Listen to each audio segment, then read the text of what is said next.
السلام عليكم ورحمة الله شباب. يلا بينا النهاردة إن شاء الله بإذن الله نشتغل حاجة اسمها أهم التوقعات، ومش ده معناه إن السؤال ده جاي في الامتحان، لأ، دي أساسيات لازم بتكون موجودة في أي امتحان. طبعا أنا اسمحوا لي أتكلم دقيقة واحدة بس كده قبل ما نشتغل. إحنا امتحاننا البيور ماث وعرفنا إن الامتحان كان جاي امتحان تقيل، امتحان رخم، باختصار يعني كده عشان إيه ما نقعدش نتكلم كتير، هو امتحان رخم بصراحه يعني. تمام، احنا حلينا استرشادي، يعني كلمه استرشادي ما ده المفروض النهج والطريق اللي انا ابقى ماشي فيه. حلينا الاسترشادي بتاع كل السنه دي، بتاع ال10 امتحانات والسنه اللي فاتت، وحلينا اسئله كتير ومش عارف ايه، التراكميه كان كتير قوي.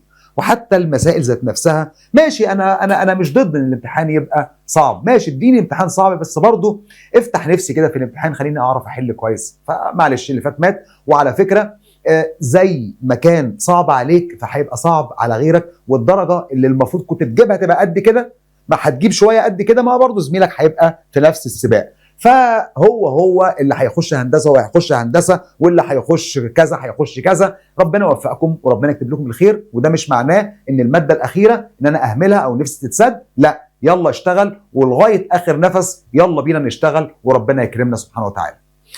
طيب بسم الله الرحمن الرحيم كده يا جماعه، احنا عايزين نقول ايه في السؤال الاولاني؟ الفكره بتاعت السؤال الاولاني يا جماعه بيقول لي هنا ايه؟ In the opposite figure the rod AB is about to slide. طبعا كلمه about to slide يبقى still الرود بتاعك في حاله equilibrium. كلمه حاله equilibrium معناه ان الرود سيجما اكس بتساوي 0، سيجما واي بتساوي 0، سيجما وانت عند اي نقطه لازم تساوي 0. يبقى 3 حاجات لازم اخد بالي منهم: مجموع القوى حوالين الاكس اكس بزيرو، مجموع القوى حوالين الواي اكس بزيرو، وسيجما مومنت عند اي نقطه برضه هتساوي الزيرو. طيب مبدئيا كده الشكل بتاعك اهو، اكس اكسس ادي 1 ادي 2 هوريزونتال، يبقى رقم 1 هقول لك الار 1 هتساوي الميو اس ار 2. رقم 2 سيجما واي بتساوي 0، يبقى اللي جاي على قد اللي رايح، يبقى الار 2 هتساوي مين؟ هتساوي الدبليو.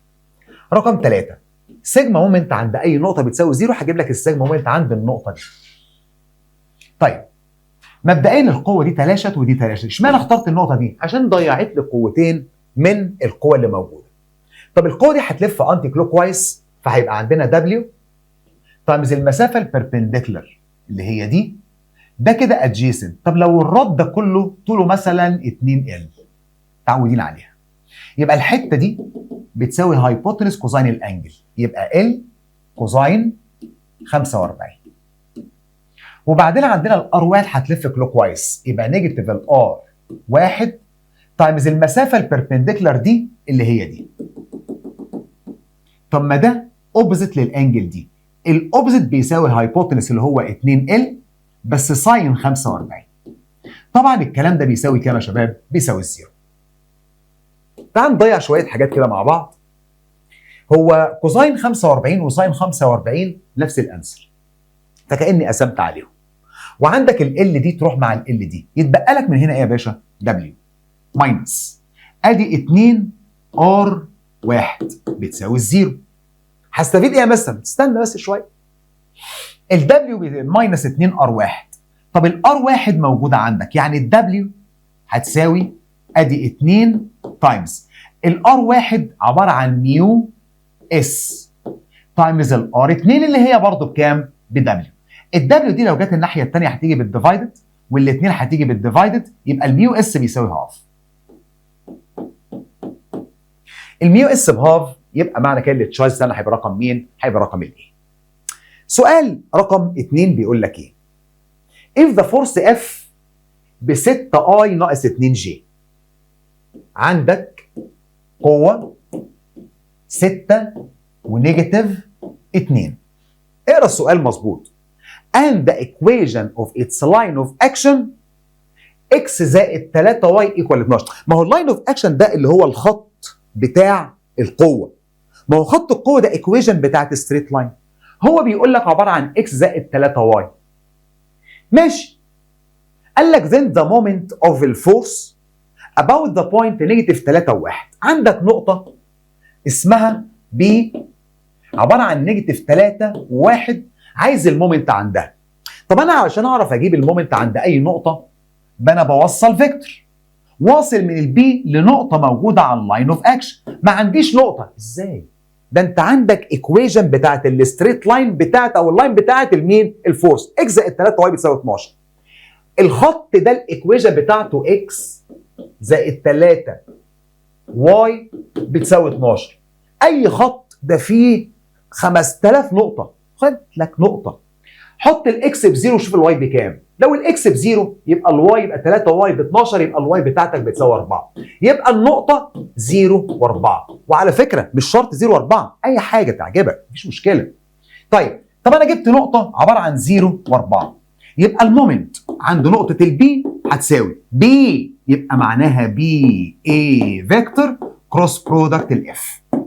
كلمه البي اي معناها اي ماينس البي، يبقى 0 ماينس نيجاتيف 3 يدي لك 3، وعندك 4 ناقص 1 يدي لك 3، وبعدين كروس برودكت الاف اللي هي 6 ونيجاتيف 2. يبقى الكلام بتاعنا بيساوي دول تايمز بعض بنيجاتيف 6 ماينس دول تايمز بعض ب 18، يبقى الكلام بتاعنا ايكوال نيجاتيف 6 ونيجاتيف 18 يدي لك نيجاتيف 24 كي. نيجاتيف 24 دي قيمه المومنت. هو عاوز ايه؟ هل هو عاوز الماجنتيود؟ لو عاوز الماجنتيود ساعتها كنت بتكنسل النيجاتيف، لكن هو بيقول لي انا عاوز المومنت، يبقى النيجاتيف ال 24 زي ما احنا طالعينها اللي هي تشايس هيبقى رقم البي.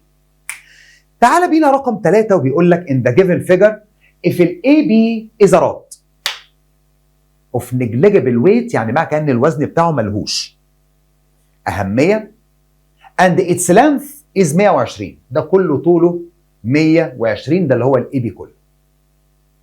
بيقول لك is in equilibrium horizontally under the action of the shown forces and their magnitudes measured in Newton، then ال CD بيساوي الكام؟ هو عاوز ال CD بيساوي كام؟ طب ال C ده هسميه لك اكس، موافق؟ مبدئيا انت عندك الرود في حاله ايكوليبريم. انا شايف يا مستر الاربعه و4 فورم اكابل، 4 و4 فورم اكابل، المومنت بتاعته هسميها M1. 4 و4، امسك الدركسيون العربيه اهو بيلف ايه؟ كلوك وايز، يبقى نيجاتيف 4 في المسافه بتاعت الاي بي 120، يبقى الام 1 بنيجاتيف 480. تمام؟ وبعدين عندنا ال 16 وال 16 قوتين قد بعض في المقدار، اوبزيت ان دايركشن، ما لهمش نفس اللاين اوف اكشن، اذا برضه ريبريزنتنج المين؟ لكابل. يبقى ال 16 وال 16 فورم كابل، المومنت بتاعته هسميها ام 2. طب الام 2 دي هتلف انتي كلوك وايز، يبقى مبدئيا القوه بتاعتك 16 تايمز ايه؟ المسافه البربنديكولار، وصل خط اللي هو اكس، ساين انجل انكلودد ب 30، يبقى اكس ساين 30. تمام. يبقى معنى كده ان الكلام بتاعك ساين 30 بهاف، يبقى اديلك 8 اكس. حلو قوي الكلام ده، باشا. هو بيقول لك ان السيستم ده في حاله ايه؟ حط لي خط كبير على كلمه ايكوليبريم. كلمه ايكوليبريم معناه قابل بيلف كده وقابل تاني بيلف كده، يبقى مجموع الاثنين قابلز بيساوي كام؟ بيساوي الزيرو. يبقى المومنت الاول زائد المومنت الثاني بيساوي ايه؟ بيساوي الزيرو. مجموعهم بيساوي كام يا جماعه؟ بيساوي الزيرو. طيب كلمه مجموعهم بيساوي الزيرو او واحد منهم بيساوي نيجاتيف الثاني، ده اللي انا اعنيه وده اللي انا اقصده. في فرق بين كلمه equivalent couples وكلمه equilibrium couples. الايكويفالنت معناه equal in magnitude and direction. كلمه equilibrium الاولاني زائد الثاني يساوي زيرو، يعني الاولاني بيساوي الثاني في المقدار ولكن اوبزيت ليه في الاتجاه. يبقى معنى كده ان هيبقى عند حضرتك المومنت الاولاني بالنيجاتيف وده بالبوزيتيف، يبقى ده بيساوي نيجاتيف ده، يبقى ال 8 اكس هيساوي 480، يبقى الاكس بتاعتنا هتساوي 480 على ال 8 بيتهيألي هيديلنا كام؟ هيديلنا 60. نتأكد بس. 480 على ال 8 يدي لي 60. يبقى الاكس بتاعتنا هتساوي ال 60. ماشي ماشي ماشي ماشي ماشي ماشي. التشويس ده هيبقى رقم مين يا جماعه؟ هيبقى رقم دي. سؤال رقم 4 بيقول لك ان ذا اوبزيت فيجر الاي بي از يونيفورم راد اوف لينس 40. ماشي. اي بي كله ب 40. الويت ب 12 يونيفورم، يبقى ده ب 20 وده كله ب 20. طب الحته دي ب5 يبقى الحته دي ب15 بالمره يعني. قال لك هنا and its weight 12 rests in a horizontal position on two supports at ال C وال D. في سبورت هنا وفي سبورت هنا. ال AC بيساوي 5، ال BD بيساوي 10 وال تمام كده 10 وهو مديلك زي ما هو شكل. then the great هنا بقى الجمله then the greatest weight can be hinged from the end B. اكبر وزنه ممكن تتحط هنا كام؟ اللي انا هسميها لك مثلا ام. قال لك هنا then the greatest weight can be hinged from the end B such that the rod still equilibrium. كلمه still equilibrium واكبر وزنه معناه ان الرد ده في اقصى حالات الايكوليبريم اللي بعده لو انت زودت حاجه تاني هنا الرد هيتقلب. يبقى معناه ان هو هيبقى about to rotate عند السبورت دي. يبقى الرياكشن عند السي هينعدم ساعتها. بيس يا باشا، بيس يا باشا. مبدئيا كده احنا عندنا ايه؟ ده هينعدم، فالمفروض هيبقى عندك الار 2 بيساوي ام زائد 12، ودي من حالات الايكوليبريم. يبقى ار 2 بتساوي ار 2 بتساوي ام زائد الوزن اللي هو 12. ادي واحد. هجيب لك سيجما مومنت عند اي نقطه وهقول لك الكلام بيساوي كام يا باشا؟ الكلام بيساوي 0. هتجيبها لي بكام؟ تعال. ايه رايك لو جبتها لي هنا؟ ماشي؟ يا عم ماشي. سيجما مومنت عند نقطه الدي بتساوي كام؟ بتساوي 0. اكتب سيجما مومنت عند الدي هتساوي 0. ومنها الام حوالين الدي هتلف انتي كلوك وايز، يبقى ام في 10، يبقى 10 ام. تمام. ال 12 هتلف كلوك وايز حوالين الدي، يبقى معنى كده هيبقى عندك 12 في 10، يبقى ماينس 12 في 10. الكلام ده بيساوي كام؟ الكلام ده بيساوي 0. يبقى المفروض ان 10 ام هيساوي 120، يبقى الام بتاعتنا 120 على 10 يدي لك كام يا باشا؟ يدي لك ال 12.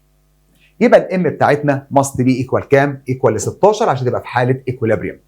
تمام؟ طبعا لو الام دي اتحطت الناحيه دي هيبقى ايا كان بقى. المهم كلمه ان هو يجي يقول لك the greatest weight can be hinged from the end مش عارف مين such that the rod still equilibrium، معناه ان الحمل كله هيبقى على السبورت ده، واللي السبورت اللي الثاني ده هينعدم. لو حطيت اقصى حموله هنا هيبقى about to rotate كده، يبقى الحمل كله كان هيبقى عند السي وعند الدي ماله هينعدم برضه ساعتها. سؤال رقم 5 يا جماعه بيقول لك ايه؟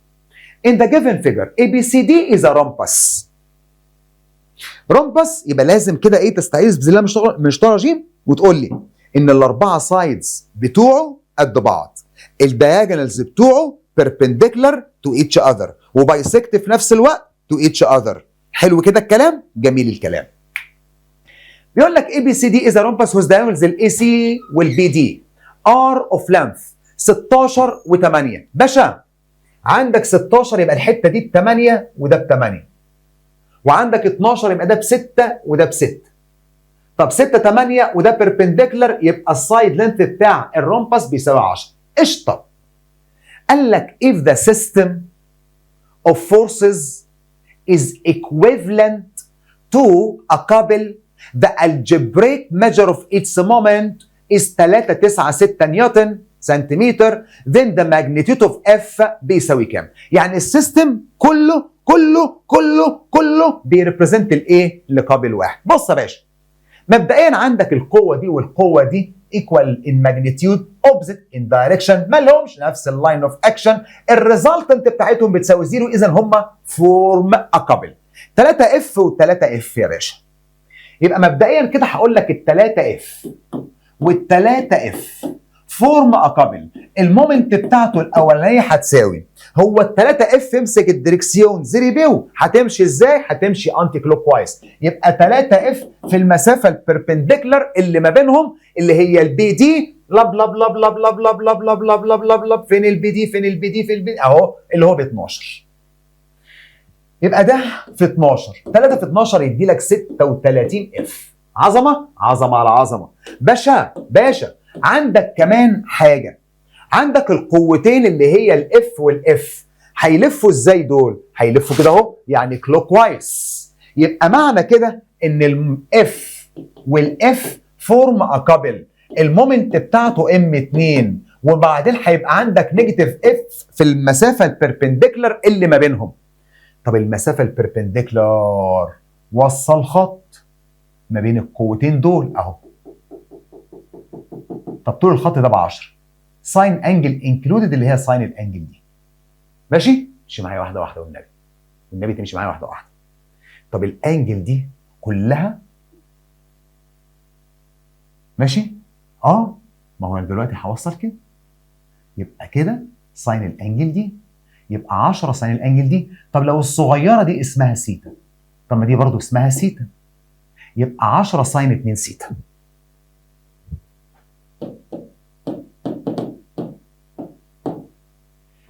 يبقى نيجاتيف اف في 10 ساين 2 سيتا عباره عن 2 ساين سيتا كوزاين سيتا بالدبل انجل.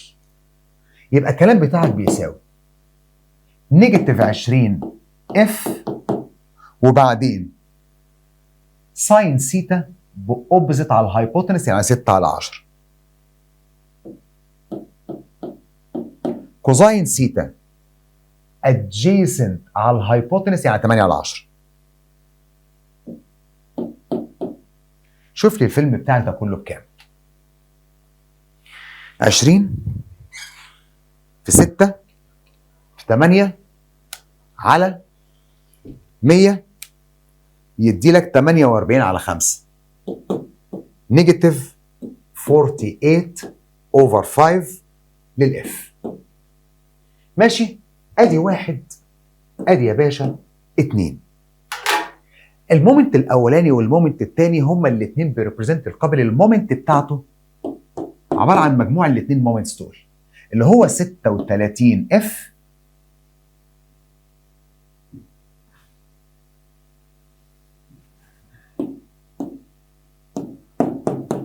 زائد يبقى ماينس 48 اوفر 5 اف.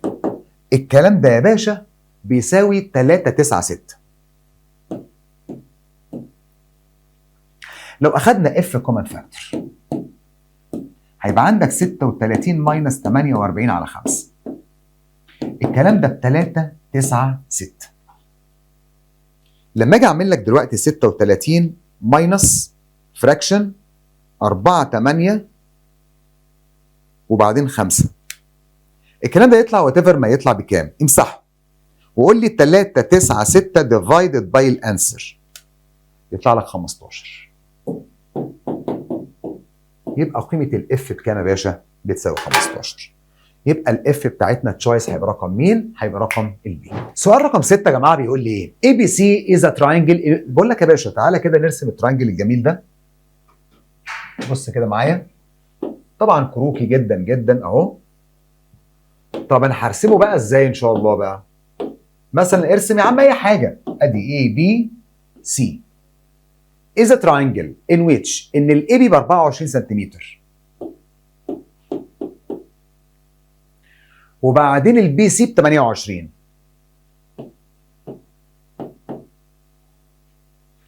وبعدين الاي سي ب 32 وبعدين بيقول لي forces of magnitudes 12 في الاتجاه AB. AB 12 وبعدين عندنا 14 في البي سي.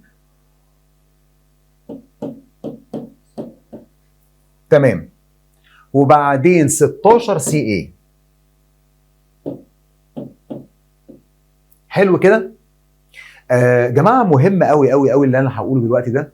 دايما القوه بحب احطها جوه السيركلز عشان ما الخبطهاش بينها وبين الاطوال. خلي بالك.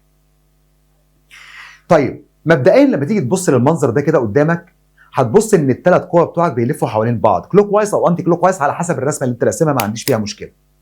ممكن واحد يكون راسم اي بي سي كده، وممكن واحد يرسم اي بي سي كده، ما عندهاش برضه مشكله، لان هو في الاول وفي الاخر هو بيقول لك ايه؟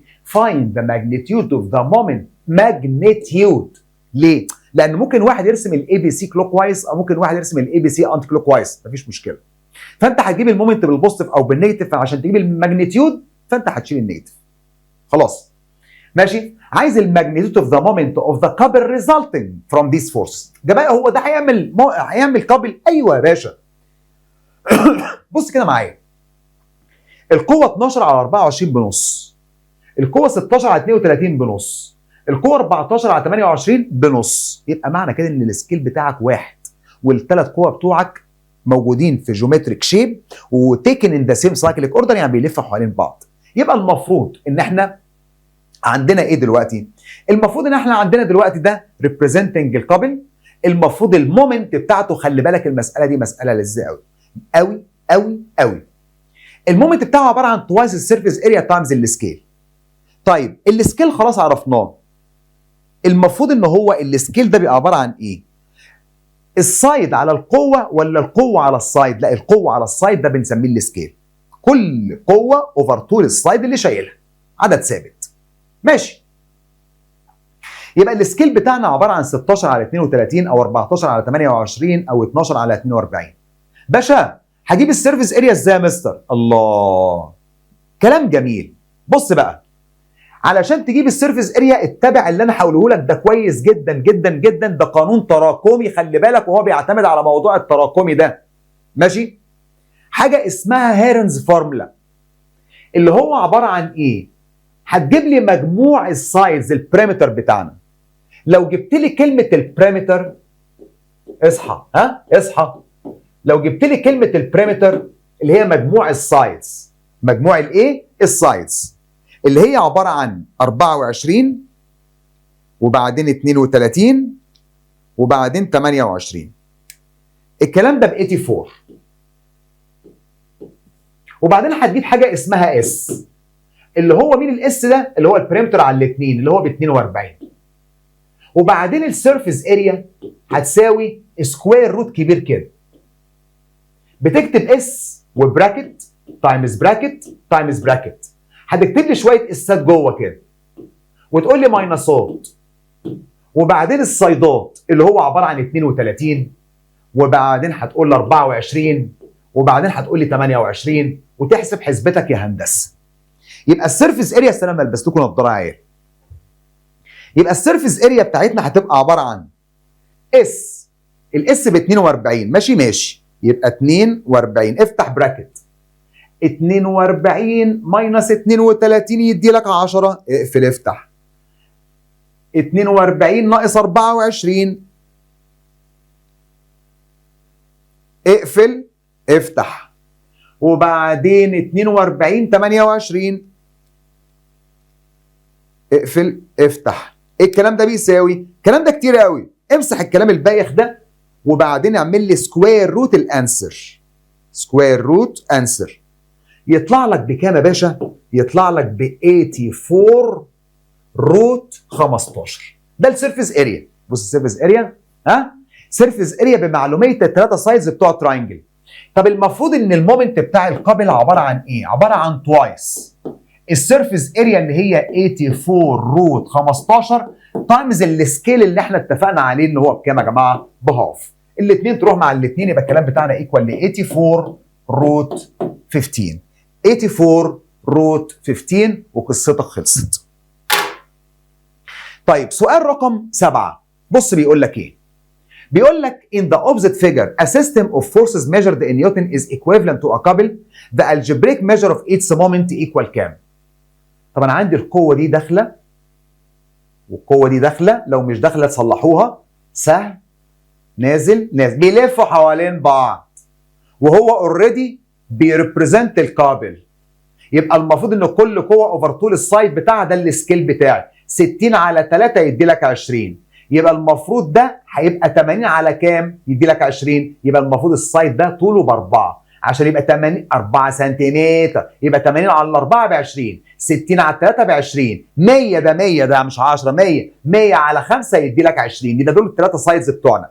يبقى المفروض ان الالجبريك ميجر اوف ذا مومنت، الجبريك ميجر انا شايف ان هو بيلف كلوك وايز، يبقى المفروض هيبقى المومنت بتاعنا، وكلمه الجبريك يبقى بالبوزيتيف بالبوزيتيف، اللي بالنيجاتيف بالنيجاتيف، تخلف عن كلمه ماجنتيود. يبقى الكلام بتاعك بيساوي نيجاتيف توايس السيرفيس اريا هاف البيس تايمز الهايت، ما انت عندك رايت اهو، رايت انجل تراينجل 3 في 4، يبقى معناها ادي هاف تايمز 3 تايمز 4 تايمز السكيل اللي هو عباره عن 20. الاثنينيه دي تروح مع الاثنينيه دي، يبقى عندك نيجاتيف 3 في 4 ب 12، 12 في 20 ب 240، 12 في 20 12 في 20 12 في دماغي ورمت ولا ايه؟ 12 في 20 ادي 12 في 20 يدينا 240. يبقى نيجاتيف 240، يبقى اختيارك هيبقى رقم الايه. تعال يا باشا رقم 8 بيقول لك ايه؟ The given figure represents two parallel forces. حلو. واحده منهم ب3 على 2 اف والثانيه ب6 اف. وبعدين بيقول لي ان الاي سي كله ب20. دول شويه باراليل فورسز يعني. ماشي ماشي ماشي ماشي ماشي ماشي ماشي، وديت الار بتاعتك جايه عند نقطه البي. عايز ايه؟ قال لك ذن اللينث بتاع الاي بي بيساوي كام؟ عايز المسافه دي بتساوي كام؟ بص هعمل لك حركه في الشياكه منه قوي. بص يا باشمهندس، هو عاوز الاي بي، يبقى اول ما يعوز حاجه افرض ان هي اسمها كذا. طب الاي بي ده هسميه لك حاجه، هسميه لك ايه؟ هسميه لك اكس. يبقى الحته اللي متبقيه دي عباره عن 20 ماينس الاكس. يلا بينا نلعب اللعبه بتاعتنا، يلا بينا. احنا كنا بنعمل حاجه اوفر حاجه بتساوي حاجه اوفر حاجه بتساوي حاجه اوفر حاجه. كل قوه اوفر اللينث ما بين القوتين التانيين. يعني لو كتبت لي هنا 3، احنا ليه مصعبينها على نفسنا قوي كده؟ 3 على الاثنين اف على 20 ناقص اكس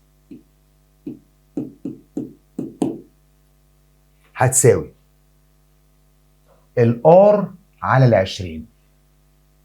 طب هي اساسا الار بتاعتنا عباره عن مجموع قوتين، اللي هي عباره عن 6 اف زائد 3 على الاثنين اف اوفر 20 بتساوي ال6 اف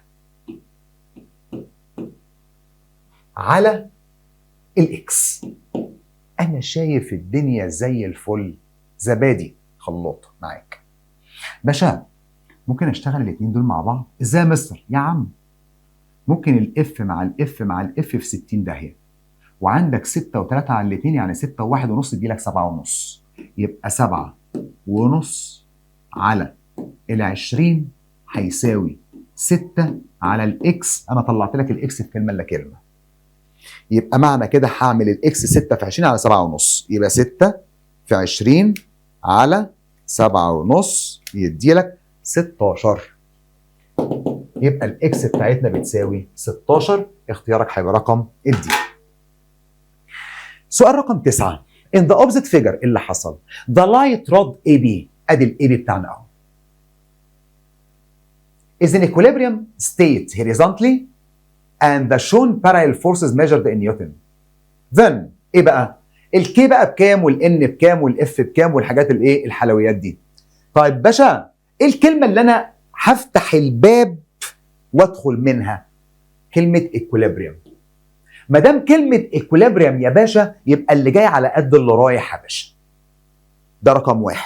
رقم 2 يا باشا ان السيجما مومنت عند اي نقطه بتساوي 0. اذا اف زائد 8 هتساوي 4 زائد كي. اكتب لي كده اف زائد 8 اللي بيحصل ده، اف زائد 8 ب4 زائد كي. يبقى الكي بتساوي اف زائد 4. ماشي. 1 الكي بتساوي اف زائد 4، الكي باف زائد ال4. ما علينا ما علينا. بص بقى معايا، هل هشتغلها كابلز وكلام من ده؟ لا يا مستر، انا هجيب سيجما مومنت عند اي نقطه. ماشي ماشي. ما تجيب لي دلوقتي، وانا جبت العلاقه هنا بين مين ومين؟ الكي، مش كده؟ الكي بتساوي اف زائد 4. طيب ما تجيب لي مثلا عند البي، على اساس انك تضيع لي واحده من الاثنين انونز دول. ببص سيجما مومنت بتساوي لنا كام يا جماعه؟ بتساوي 0. سيجما مومنت عند نقطه البي. يلا 4 كلوك يبقى نيجاتيف 4 في 10 يبقى نيجاتيف 40. كي يبقى نيجاتيف كي في 20.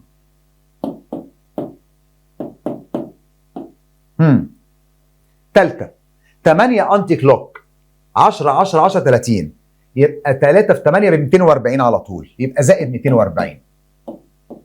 الكلام ده كله بيساوي كام؟ بيساوي 0. ماشي؟ نيجاتيف كي في 20 بنيجاتيف 20 كي. نيجاتيف 40 زائد 240 ببوزيتيف 240 تيجي الناحيه الثانيه بنيجاتيف 200. طب النيجاتيف هتروح مع النيجاتيف، يبقى الكي بتاعتنا هتساوي 200 على 20 0 على 0 20 على الاثنين، يبقى الكي بتاعتك ب 10. طب انا طلعت الكي يا مستر، يبقى 10 هتساوي اف زائد ال4، يبقى الاف ب 10 ناقص 4 ب 6. يبقى الاف ب 6 والكي ب 10، الاف ب 6 والكي ب 10، الاف ب 6 والكي ب 10. يلا بينا. اف ب 6 والكي ب 10، اف ب 6 والكي ب 10 تشويس بي. اف ب 6 والكي ب 10. تمام. سؤال رقم 10 بيقول لك if the forces F1 و F2 و F3 act عند نقطة A و B و C. خلي بالك السؤال ده بيجي لك بشكلين، ممكن الثلاث قوى بيأكتوا في نقطة واحدة، فأنت هتجيب الريزلتنت اللي هي هتأكت في نفس النقطة وعايز يجيب المومنت عند نقطة ثانية، أو يجيب لك ثلاث قوى بيأكتوا على ثلاث نقط مختلفين وعاوز المومنت عند نقطة مختلفة عن الثلاث قوى دول، عن الثلاث نقط دول. فانت هتجيب المومنت بتاع الايه القوه الاولى والمومنت بتاعت القوه الثانيه والمومنت بتاعت القوه الثالثه وتروح ايه جمعهم هم الثلاثه ايه مع بعض. ماشي الكلام؟ ماشي. طيب باشا انا دلوقتي بسم الله الرحمن الرحيم عندك الاف واحد اهي. الاف واحد ب3 و1 وبتاكت دي الاف واحد ها وبتاكت عند نقطه A 1 و2. وعندك قوة تانية اسمها F2 اللي هي عبارة عن 2 ونيجاتيف 3 وبتأكت عند نقطة B اللي هي عبارة عن 2 ونيجاتيف 3. وعندك قوة تالتة عبارة عن نيجاتيف 5 و2 وبتأكت عند نقطة C اللي هي عبارة عن 3 ونيجاتيف 1. في النهاية قال لك ايه؟ and the system is equivalent to a couple then the moment vector of this couple equal كام؟ يعني كل الكلام ده السيستم ده كله بيريبريزنت الكابل؟ قال لي اه. يبقى المومنت بتاعته هتساوي كام؟ قال لي اه. طب بقول لحضرتك ايه؟ ما تجيب لي المومنت عند نقطة ثابتة للثلاثة فورسز دول. يبقى انا هجيب مثلا عند الاوريجن بوينت، يبقى OA كروس F1 زائد ال OB كروس ال F2 زائد ال OC كروس ال F3. وكلمة ال OA معناها A ماينس O يبقى ال A نفسها، يبقى ال B نفسها، يبقى ال C نفسها. يبقى معنى كده ان سيجما مومنت للثلاثة فورسز دول بيريبريزنتنج لمين؟ لقابل واحد. في مشاكل؟ ربنا ما يجيب مشاكل. طيب إذا أنا هجيب لك إيه دلوقتي؟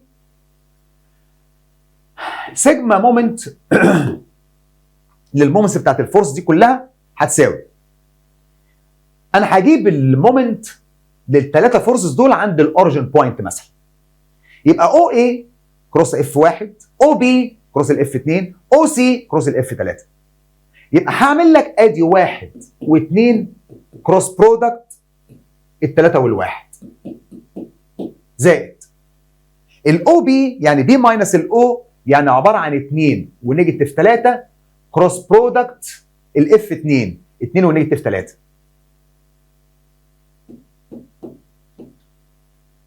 اتنين ونيجاتيف 3 وبعدين زائد الاو سي اللي هي سي ماينس الاو اللي هي عباره عن 3 ونيجاتيف 1 كروس برودكت الاف 3 اللي هي عباره عن نيجاتيف 5 و2. حلو كده؟ جميل. الكلام بتاعك ده هيساوي، خلاص دول يا جماعه؟ خلاص دول؟ طيب الكلام بتاعك ده هيساوي المومنت بتاعتنا بتاعت الكابل هتساوي اللي بره تايمز بعض ماينس اللي جوه تايمز بعض، 1 ماينس 6 بنيجاتيف 5 نيجاتيف 3 في 2 بنيجاتيف 6 وبوزيتيف 6 يدي لك 0. طب 2 في 3 يدي لك 2 في 3 يدي لك 6 ماينس 5 6 ماينس 5 يدي لك 1. يبقى الكلام بتاعك ايكوال نيجاتيف 4 كي. which choice رقم مين يا جماعه؟ رقم السي. مفيش مشاكل. then the moment vector of this couple equal moment اول زائد moment تاني زائد moment ايه؟ تالت. سؤال رقم 11 يا جماعه بيقول لي a particle moves in a straight line from a fixed point such that the algebraic measure of its velocity is given by the algebraic measure of its position the حوسه ار باي ذا ريليشن الفي بتساوي ار باور 3 ماينس 16. اوبس اوعى تقع يا باشا هنا يا باشا، اوعى تقع هنا يا باشا، اوعى تقول لي ان الاكسلريشن ايكوال دي في اوفر دي تي. طب والار دي هتعمل فيها ايه ان شاء الله؟ ها؟ طيب then the algebraic measure of its acceleration لما الفي بتساوي 11 متر ايكوال كام؟ الفي ار باور 3 ماينس 16. حلو، ده الفي باشا. خافش يا باشا، انا هجيب لك الدي في على الدي ار. ايه؟ دي في اوفر دي ار عادي. derivative with respect to r هتساوي 3 ار باور 2. ايوه يا مستر بس انا عاوز اكسلريشن اهي. عيب عليك، احترم نفسك. انت عندك يا باشا ان الاكسلريشن بتساوي في دي في اوفر الدي ار. يعني الكلام بتاعك ده بيساوي الفي. هو كان عاوز الاكسلريشن لما الفي ب 11. طب ما هي الفي اهي ب 11 تايمز دي في اوفر دي ار اللي هي عباره عن 3 ار باور 2. يا رب عقبال ما تعرف تجيب الار بكام يا مستر؟ حاضر. هو اساسا من هنا اساسا من هنا لو عوضت عن الفي ب 11 يبقى 11 بتساوي ار باور 3 ماينس 16. ار ماينس 16. طب نيجاتيف 16 هتيجي بالبلس يبقى الار باور 3 بتساوي 27. يبقى الار ساعتها بتساوي كام يا باشا؟ بتساوي 3. اذا الاكسلريشن هتساوي 11 في 3 ار باور 2 يعني 3 باور 2 ب9. وتروح ماسك الكالكليتر الامور الظريف ده وتقول له 11 في 3 في 9 بيساوي كام يا عمو؟ بيساوي 297. اكسلريشن 297. تشويس هيبقى رقم مين؟ هيبقى رقم بي. سؤال رقم 12. بص السؤال وجماله، بص السؤال وجماله.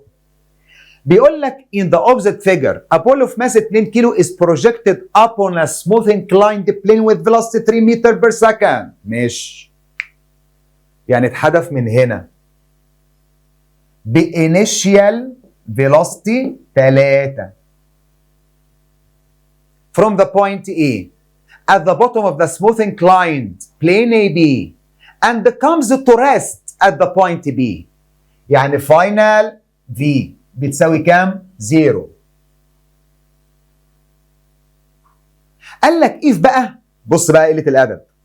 اف بقى 3 اي سي بتساوي 2 بي سي. باشا هو لو عملت ده اوفر ده هيساوي ده اوفر ده. يعني اي سي على البي سي هيساوي 2 على 3. يعني الاي سي لو اخذ 2 بارتس البي سي هياخد 3 بارتس. ماشي؟ ماشي ماشي. قال لي فايند ذا كايناتيك انرجي عند نقطة سي. طيب أنا أهم كلمة تلفت نظري في السؤال كلمة سموث. كلمة إيه يا باشمهندس؟ كلمة سموث، يعني ما عنديش حاجة اسمها فريكشن فورس هنا. يبقى معنى كده مجموع طاقتي البوتنشال والكايناتيك عند اي موضع ثابته. ايه؟ ثابته. يبقى معنى كده هقول لك ان بوتنشال انرجي عند الاي زائد بوتنشال زائد كايناتيك انرجي عند الاي هتساوي بوتنشال انرجي عند السي زائد كايناتيك انرجي عند السي بتساوي بوتنشال انرجي عند البي زائد كايناتيك انرجي عند البي. بيتهيألي محدش عنده اعتراض. باشا تعال نضيع شويه حاجات ملهاش لازمه. البوتنشال انرجي عند الاي بزيرو، الكايناتيك انرجي عند البي بتساوي زيرو. يبقى معنى كده ان الكايناتيك انرجي عند الاي بتساوي الكايناتيك كايناتيك انرجي عند البي بتساوي زيرو. اذا انا عايز اشيل دي. بوتنشال انرجي عند البي. تمام. اذا الكايناتيك هنا هتساوي البوتنشال هنا. طب الكايناتيك عند الاي كان يا مكان بيقول لي هنا ان الجسم ده كان ليه وزن ولا حاجه، قال لك ب 2 كيلو جرام، صح كده؟ ب 2 كيلو جرام. يبقى معنى كده ان الكايناتيك انرجي عند الاي عباره عن هاف ام في سكويرد 3 في 3 9 هتساوي البوتنشال انرجي عند البي اللي هي عباره عن ام جي اتش، يعني 2 وبعدين جي اللي هي 9.8 تايمز الاتشايه دي. طب ما انا ممكن اجيب لك من هنا الاتش، يعني الاتش بتاعتك دي هتساوي الاثنين دي راحت مع الاثنين دي 2 تايمز 9.8 هجيبها بالديفايدد، يبقى الاتش بتاعتنا عباره عن 9 ديفايدد. يبقى هعمل لك ادي 9 ديفايدد باي 19.6 يديلنا 45 على 98.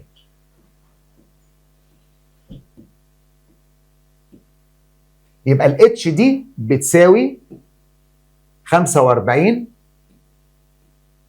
على 98. ماشي، انا هجيب لك الاتش الثانيه دي، سمي دي اتش واحد، هجيب لك الاتش الثانيه دي. طب الاتش الثانيه دي بكام يا مستر؟ شايف الترانجل ده يا باشا؟ شايف الترانجل الكبير ده يا باشا؟ ما دول سيميلر لبعض. يبقى سايد من الصغير على سايد من الكبير اللي هو 2 على 5 هيساوي اتش 2 على 45 على 98. يبقى therefore الاتش 2 الجاب. ماشي؟ يبقى الاتش 2 هيساوي ده تايمز ده على ده، يبقى 90 over 98 divided by 5. يبقى معنى كده الاتش 2 عباره عن 9 over 49. ده الطول ده. حلو. وايه كمان؟ البوتنشال انرجي عند السي زائد الكايناتيك انرجي عند السي برضه بتساوي 9. اذا البوتنشال انرجي عند السي زائد كايناتيك انرجي عند السي بتساوي 9. طب البوتنشال انرجي هوديها الناحيه الثانيه بالماينس، يبقى 9 ماينس ام جي الاتش اللي هي عباره عن 9 على 49. ده اللي هو عباره عن الكايناتيك انرجي عند السي. احسب لي بقى القصه الجميله بتاعتك دي بتساوي كام؟ 9 ماينس وبراكت، وهتعمل 2 في 9.8 وبعدين 9 على 49. اقفل براكت، اطلع بره واقفل براكت. الكلام ده بيساوي 27 على 5 يعني 5.4. طبعا الكلام على ايه يا جماعه؟ على جول. 5.4. تمام. تعالى رقم 13 وبيقول لك ايه؟ بيقول لي ان if the opposite figure represent velocity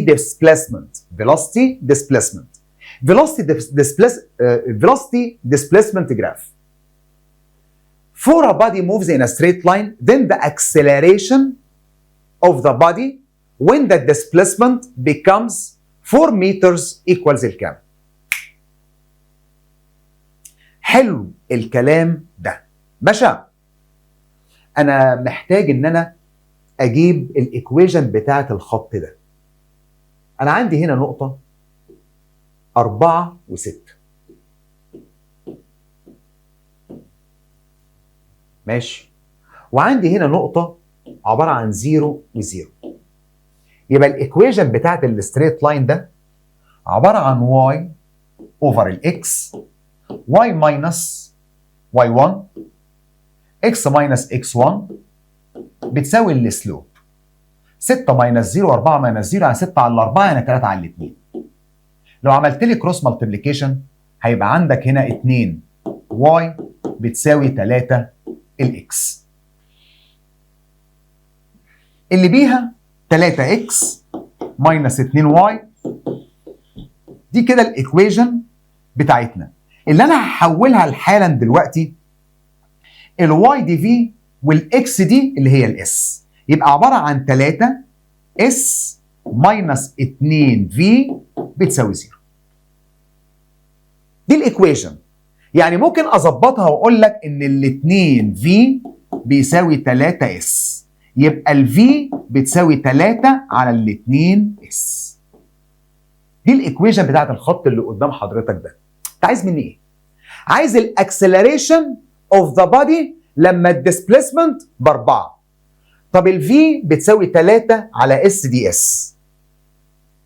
الفي ب3 على الاثنين وديت مين يا جماعه؟ ديت اس. مظبوط؟ مظبوط.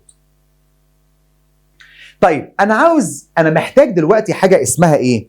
انا محتاج دلوقتي حاجه اسمها اكسلريشن. طب الاكسلريشن بتاعتنا عباره عن ايه؟ الاكسلريشن يا شباب عباره عن في دي في اوفر دي اس. ماشي؟ دي الاكسلريشن. يعني الاكسلريشن بتاعتنا الفي ب3 على الاثنين اس دي في اوفر دي اس.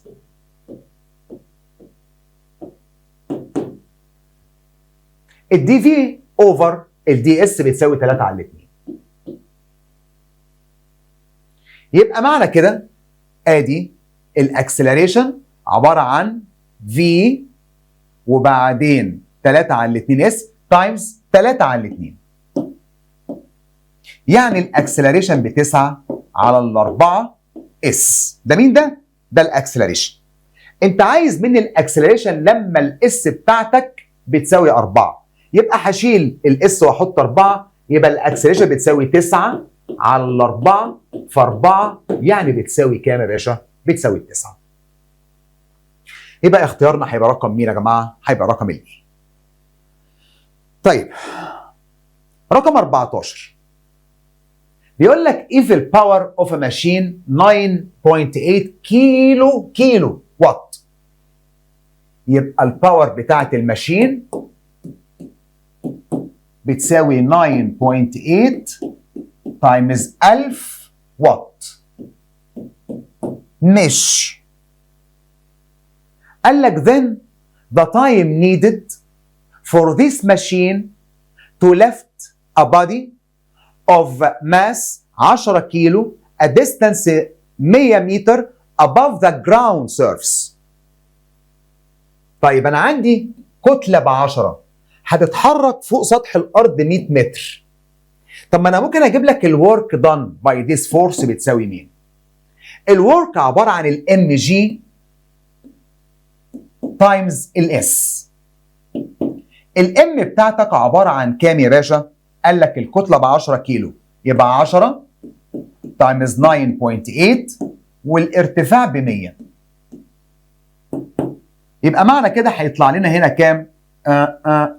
1000 مظبوط في 9.8، يبقى دي 9800. ده مين ده؟ ده الورك. مظبوط؟ ايوه مظبوط. طيب اساسا الورك بتاعك اهو، وعندك الباور اهو. ما انا عندي الباور بيساوي الورك على التايم. الباور بتاعك عباره عن 9800 بيساوي الورك 9800 على التايم بتاعنا اهو. يبقى الكلام بتاعنا ايكوال ده تايمز ده اوفر ده، يعني بيساوي كام يا جماعه؟ بيساوي 1. يعني الاختيار بتاعنا هيبقى رقم مين؟ هيبقى رقم الايه. رقم 15 بيقول لك in the opposite figure if ال M1 to M2 equal 3 to 4. إذا لو ده ب 3 M ده هيبقى ب 4 M. طبعا ام جي. طبعا يا باشمهندسين هنا في تنشن. طبعا هنا في تنشن. البريشر على البولي عباره عن 2 تنشن بالمناسبه. ماشي. قال لي the mass M1 is gained an initial velocity V and the displacement after 1 second is the same displacement after 4 second. then ال V بتساوي كام اللي هي الانيشال velocity يعني. هو ينفع الديسبيسمنت بعد ثانيه تساوي الديسبيسمنت بعد 4 ثواني؟ ايوه. يعني مثلا هو اللي انتوا شايفينه ده 4 يبقى معاك اتجاه الحركه بتاعتنا ده كده نازل وده كده هيبقى طالع. الكتله ديت لو كانت تحت وديت كانت فوق وسبناهم بعد ثانيه المسافه كده، بعد 4 ثواني المسافه كده، يبقى المسافه الفعليه سواء ده تحت وده فوق او ده فوق وده تحت متساويه. طيب عايز ايه؟ انا محتاج بصراحه مستر قيمه الديسبيسمنت سواء هنا او هنا، سواء بعد ثانيه او بعد 4 ثواني متساويين. فانا محتاج الزمن الفيلوسيتي او الانيشال فيلوسيتي بتاعتنا بكام؟ الانيشال فيلوسيتي في بتساوي كام؟ علما بان الديسبيسمنت هنا بتساوي الديسبيسمنت هنا. ماشي. انا محتاج ان انا اجيب الاكسلريشن اللي ماشي بيه الجسم. ازاي؟ هقول لك. من الايكويشن اوف ذا موشن بتاعت الجسم الاولاني هقول لك 4 ام جي ماينس التي بتساوي 4 ام اكسلريشن. والجسم الثاني هيبقى عندك تي ماينس 3 ام جي بتساوي 3 ام اكسلريشن. لو جمعت التنشن هيروح مع التنشن 4 ام جي ناقص 3 ام جي هيدي لنا ام جي واحده بتساوي 7 ام اي. الام هتروح مع الام يبقى الاكسلريشن اللي ماشي بيها الجسم عباره عن جي اوفر 7. دي الاكسلريشن. يبقى معنى كده هقول لك ان الاكسلريشن بتساوي جي على 7 اللي هي 9.8 على 7. طب القانون المستخدم احنا عندنا حاجه اسمها اس بتساوي في نوت تي بلس هاف اي تي باور 2. طبعا الجسمين ماشيين باكسلريشن مش جرافتي لان هم مربوطين ببعض. طب ما انا عندي الاس 1 هي الاس 4 الديسبيسمنت هنا لما التايم بواحد بتساوي. اذا انا هقول لك في نوت تي بلس هاف اي تي باور 2 هتساوي في نوت تي بلس هاف اي تي باور 2. الفي انيشيال بفي، التايم هنا بواحد، التايم هنا باربعه. الاكسلريشن ب 9.8 على 7 ادي 9.8 على 7. هنا واحد وهنا 4. مين مجهول يا باشا؟ الفي. في تايمز واحد بفي هتيجي الناحيه الثانيه بالماينس، هيتبقى لك هنا 3 في. اسحب. ده كده هيبقى عباره عن 9.8 على 14. هيبقى عندك هنا ماينس 9.8 في 16 اللي هي بقى 4 و2 على 2 في 7 ب 14. هنا 1 ناقص 16 يديلنا نيجاتيف 15 تايمز 9.8 على ال 14. الكلام ده بيساوي 3 في. النيجاتيف دي دايركشن ما تخافش منها. ليه؟ على اساس ان انا هقول ان الابسوليوت هنا هيساوي الابسوليوت هنا، لان الديسبيسمنت هنا كانت حاجه ودي كانت حاجه ثانيه، كان نازل وبعد كده طالع. يبقى النيجاتيف ديت ولا كاني شايفها اصلا. يبقى معنى كده هعمل لك 15 في 9.8 على ال 14 ديفايدد باي 3 ايكوال 3 ونص. يبقى الفي بتساوي 3 ونص. طبعا بالنيجاتيف مفيش مشكله، ان الجسم كان ايه؟ كان الاول مثلا الجسم كان كده وبعدين اروح اعمل كده. ماشي؟ يبقى الفي انيشال بتساوي كام؟ 3 ونص. 3 ونص اختيارنا هيبقى رقم مين يا جماعه؟ هيبقى رقم ب. سؤال رقم 16 بيقول لك a particle moves in a straight line where its velocity v meter per second at any time t second is given by the relation v بتساوي 3 t باور 2. ال v بيساوي 3 t باور 2 زائد 2 t في اتجاه السي. طبعا لما الفيلوسيتي بدلاله التايم يبقى انت كده ما عندكش مشكله خالص. لسبب ايه هو السبب ده؟ ان لو عملت ديريفيتيف وذ ريسبكت تو تايم جبت اكسلريشن، لو عملت انتجريشن وذ ريسبكت تو تايم انت جبت ديسبيسمنت، او عملت اريا اندر معروف طبعا الكلام ده. Then the algebraic measure of its displacement during the time interval من الثلاثه للسته بتساوي كام؟ باشا تعالى. هي الفيلوسيتي دي مش اساسا عباره عن الدي اس على الدي تي؟ يا مستر، يبقى 3 تي باور 2 زائد ال 2 تي دي تي. ليه؟ علشان حضرتك هتعمل لي انتجريشن هنا، اعمل انتجريشن هنا. طب وانت عاوز مني ايه؟ قال لك during the displacement بص then the algebraic measure of its displacement during the time interval من الثلاثه للسته. تايم انترفال من الثلاثه للسته. انتجريشن دي اس يدي لك الديسبيسمنت. طب وده كالكليت، احلى كالكليتر في الدنيا، تروح عامل كده اهو وتروح عامل ايه؟ انتجريشن، وبعدين هتكتب 3 الفا اكس باور 2 وبعدين تقول له زائد 2 الفا اكس وبعدين تنزل تحت وبعدين هتكتب 3 وتطلع فوق تكتب 6 وتقول له الكلام بيساوي كام 216. ثانك يو. 216 تشويس هيبقى رقم الدي. طيب جماعه رقم 17 بيقول لك ايه؟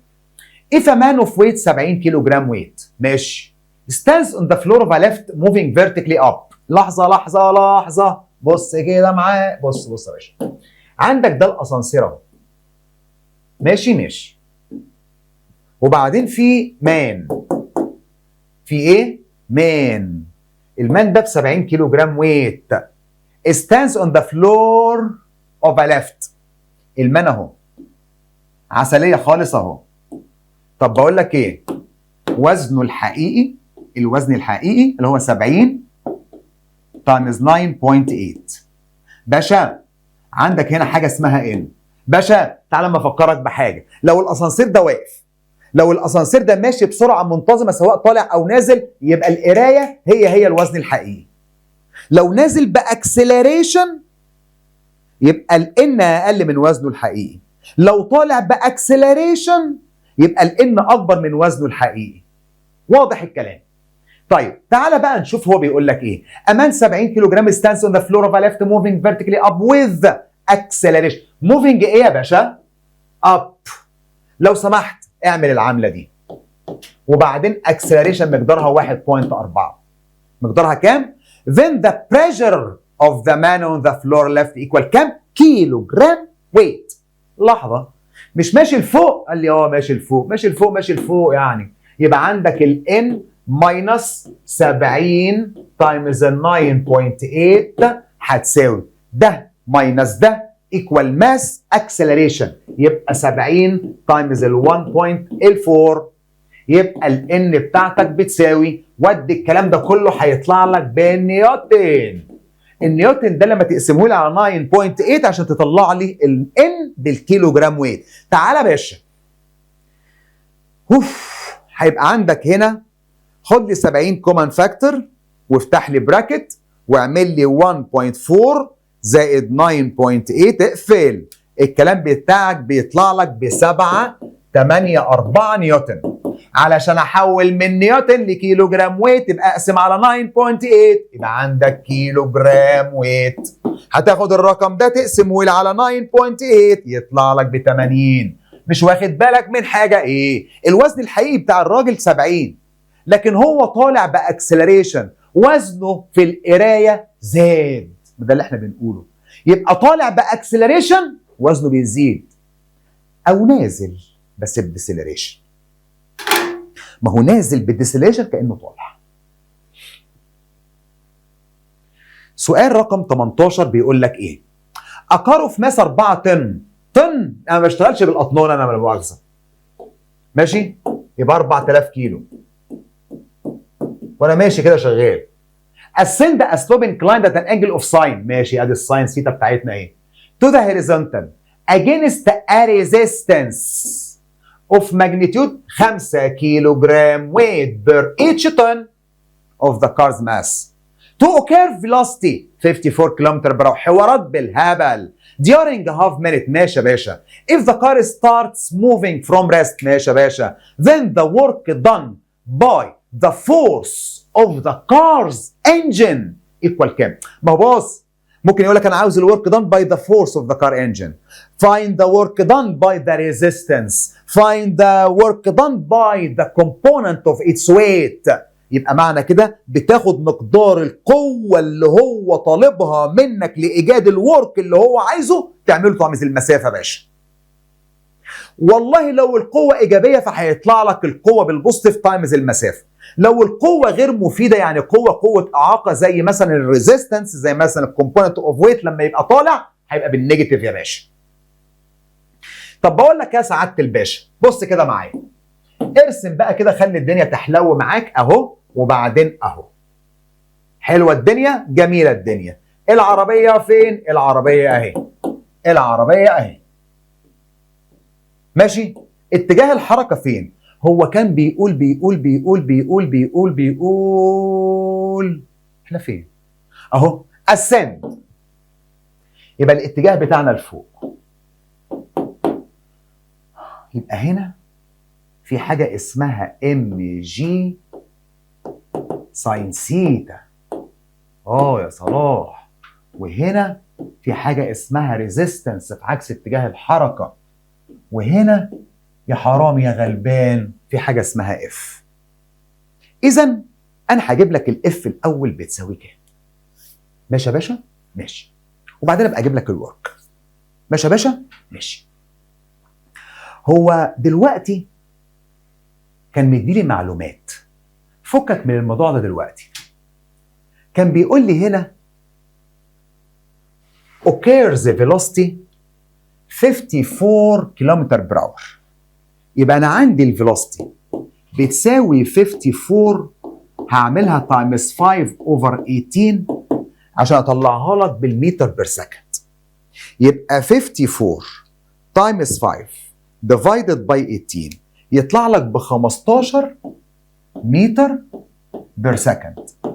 الفيلوسيتي دي حصلت خلال زمن مقداره نص دقيقة، ما بعترفش بالدقايق أنا، يبقى الزمن عبارة عن 30 ثانية. الانيشيال فيلوسيتي بتاعتنا هتساوي كام؟ قال لك بتساوي 0، لأن هقول لك if the car start moving from rest. حلو كده؟ حلو. باشا أنا من المعلومات القيمة اللي قدامك دي أنا هطلع حاجات كتير. أنا هجيب acceleration وهجيب مسافة عشان أنا محتاجهم هم كل دول، محتاج كل دول أنا. ماشي. طب مستر أنا هجيب لك المسافة إزاي؟ يا سلام، ما أنت عندك قانون بيقول لك إن الإس بتساوي في نوت زائد الفي divided by 2 times التايم يا باشا.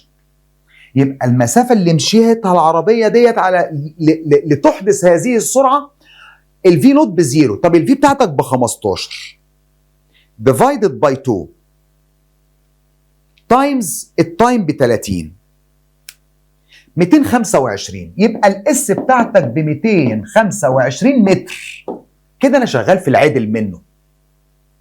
الاس بتساوي كام؟ 225 متر. استنى هبهرك تاني. ما تجيب لي يا مستر كده الله يكرمك والنبي والنبي والنبي والنبي، يعني هات لنا كمان بالمره الفيلوسيتي سوري الاكسلريشن. هو مش احنا عندنا الفي بتساوي في نوت بلس الاي تي؟ طب الفي فاينل ب 15، الانيشال بزيرو، طيب زائد الاكسلريشن ما اعرفش بس التايم ب 30، يبقى 30 اكسلريشن.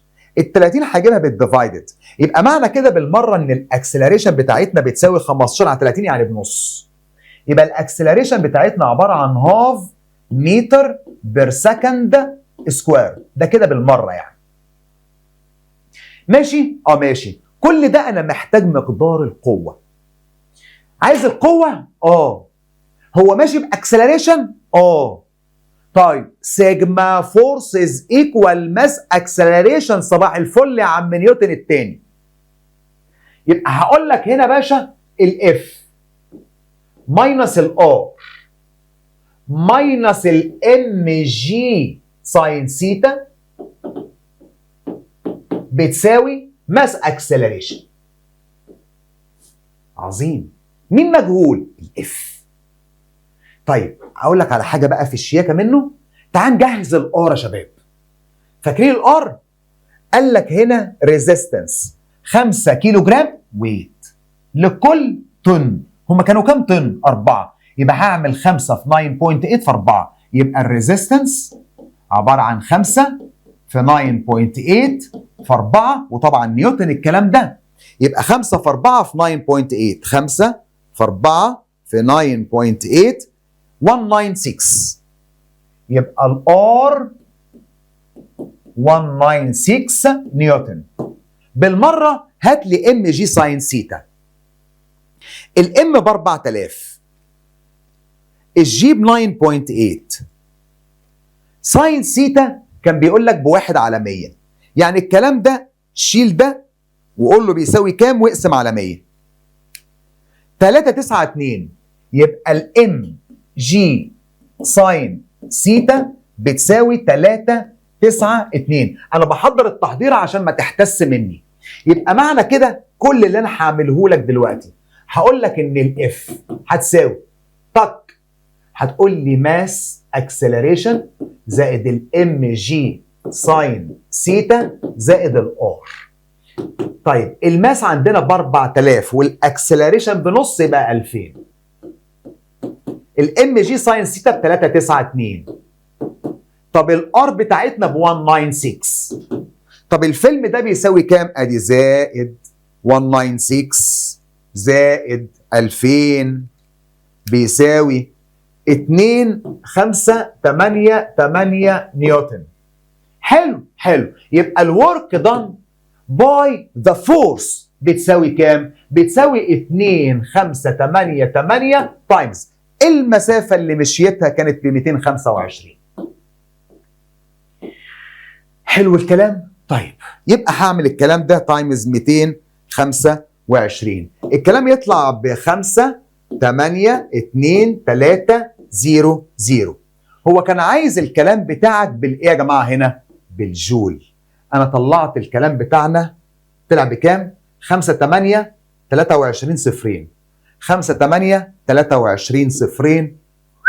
اجابتك رقم سي. انا كده تمام، كده انا زي الفل. هتوحشوني جدا. كنت مبسوط وانا بخدمكم. كنت مبسوط قوي قوي قوي، يعلم ربنا. ما تتخيلوش النهارده انا وشي ورم لما شفت الامتحان. زعلت علشان انتوا تعبتوا قوي قوي قوي السنه دي. انتوا لو خدتوا بالكم انا فعلا حرفيا تعبت وزعلت قوي. لان كنت متعشم في ربنا كده خير ان كل الناس اللي عندي تقفل، وحرفيا في ناس كتير تستاهل انها تقفل، بس قدر الله وما شاء فعل. فمش مهم، خلصنا، مفيش مشاكل. ذاكروا كويس الماده اللي جايه، وان شاء الله باذن الله ربنا هيكتب لك الخير ايا كان هو فين. اشوفكم على خير، توحشوني قوي، بس طمنوني عليكم دايما. السلام عليكم.